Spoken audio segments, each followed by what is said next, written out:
നടൻ ആസിഫ് അലിയുടെ ചിരിക്കുന്ന മുഖം സമൂഹമാധ്യമങ്ങളിൽ നിറഞ്ഞു നിൽക്കുകയാണ്. പ്രിയപ്പെട്ട ആസിഫ്, നിങ്ങൾക്കൊപ്പം എന്നറിയിച്ച് അനേകം പേർ ഫോട്ടോകളും സ്റ്റാറ്റസുകളും സ്റ്റോറികളുമായി രംഗത്ത് വരുന്നു. ഒരു പൊതുപരിപാടിയിൽ ആൾക്കൂട്ടത്തിന് നടുവിൽ വെച്ച് പരസ്യമായി അപമാനിക്കപ്പെട്ട കലാകാരനെ മലയാളി നെഞ്ചോട് ചേർക്കുന്നു. പരസ്പര സ്നേഹത്തിൽ വിശ്വസിക്കുന്ന മലയാളി ആസിഫ് അലിയെ ഹൃദയത്തോട് ചേർത്ത് പിടിക്കുന്നു. MT വാസുദേവൻ നായരുടെ ചെറുകഥയെ ആസ്പദമാക്കി ഒരുക്കുന്ന മനോരഥങ്ങൾ എന്ന ആന്തോളജി ചിത്രത്തിൻ്റെ ട്രെയിലർ ലോഞ്ചിനിടയിലാണ് കഴിഞ്ഞ ദിവസം ആസിഫ് അലി അപമാനിക്കപ്പെട്ടത്.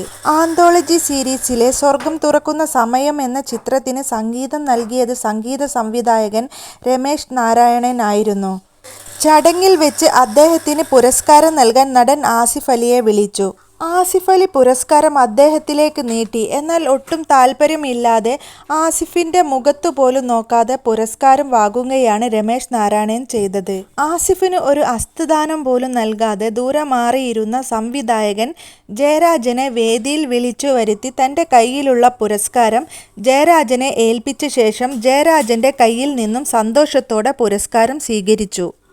ഫോട്ടോ എടുക്കുകയും ജയരാജിനെ ചേർത്ത് പിടിച്ച് ആശ്ലേഷിച്ച രമേശ് നാരായണൻ ആസിഫ് അലി എന്ന നടനെ കണ്ട ഭാവം പോലും നടിച്ചില്ല.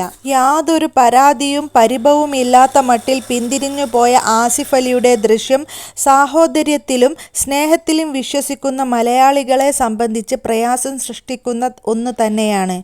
ഒരു കലാകാരൻ മറ്റൊരു കലാകാരനാൽ അവഹേളിക്കപ്പെടുമ്പോൾ ജീർണിക്കുന്നത് നാടിൻ്റെ സാംസ്കാരിക മിടുപ്പ് കൂടിയാണ്. സംസ്കാരം എന്നത് വില കൊടുത്തു വാങ്ങാൻ സാധിക്കുന്ന ഒന്നല്ല എന്നാണ് നവമാധ്യമങ്ങളിലെ വിമർശനങ്ങൾ.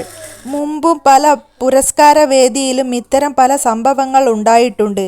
അതിനോടെല്ലാം തന്നെ നമ്മുടെ സമൂഹം ശക്തമായി പ്രതികരിച്ചിട്ടുമുണ്ട്.